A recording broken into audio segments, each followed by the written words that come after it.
तो जो एनआईएस अक्टूबर में अभी एग्ज़ाम होने वाले हैं 2025 में, तो इसका पेपर किस तरह से बनकर आएगा, पेपर में क्या क्या क्वेश्चंस पूछे जा सकते हैं, पेपर आसान आएगा कि मुश्किल आएगा और पेपर किस तरह से बनने वाला है। तो इस तरह के बहुत सारे क्वेश्चन और क्वेरीज हमारे पास आ रहे हैं, क्योंकि स्टूडेंट ये कह रहे हैं कि अभी तक हमने कुछ भी नहीं पढ़ा है, तो पेपर किस तरह से बन के आएगा, हम तैयारी किस तरह से करें, किस तरह से हम पढ़ाई करें, क्या हमें क्वेश्चंस करने चाहिए, क्या नहीं करने चाहिए। आपके पास मेडिकल, नॉन मेडिकल, कॉमर्स या आर्ट्स कोई भी सब्जेक्ट हो सकता है। तो देखिए, आपको सबसे पहले तो ये ध्यान रखना है, अगर आपके एग्जाम होने वाले हैं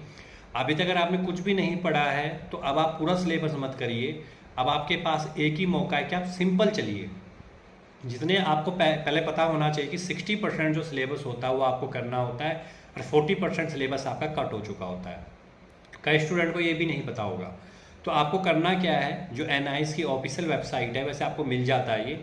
तो आपको वहाँ से 60-40 की रेशो मिल जाएगी। जो जो सब्जेक्ट आपके पास होंगे, चाहे आप 10th में होंगे, चाहे 12th में होंगे, 10वीं 12वीं जो भी कर रहे हो, अपने सब्जेक्ट के अनुसार अपना पहले सिलेबस देख लीजिए कि जो 60% जो चैप्टर है मुझे वो करने हैं, बाकी 40% चैप्टर आपके जो प्रोजेक्ट फाइल टी में बनी थी वो कट हो चुके हैं। सेकेंड चीज़ अब आपको क्या करनी है, सेकंड चीज़ अब आपको ये करनी है कि या तो अगर नज़दीक में आपको कोई कोचिंग सेंटर ऐसा मिल जाता है जो आपको मान जाता है कि 1-1.5 महीने में आपको पढ़ाने के लिए, तो आप उनको जल्द से जल्द ज्वाइन कर लीजिए, क्योंकि उनको वो ट्रिक्स और टिप्स पता होते हैं कि जो पेपर क्वेश्चन में आने वाले हैं वो उन क्वेश्चंस की मैक्सिमम प्रैक्टिस करवाएंगे आपको, या उस तरह के क्वेश्चंस की प्रैक्टिस करवाएंगे जिससे कि आप बहुत अच्छे नंबर लेकर पास हो जाएंगे।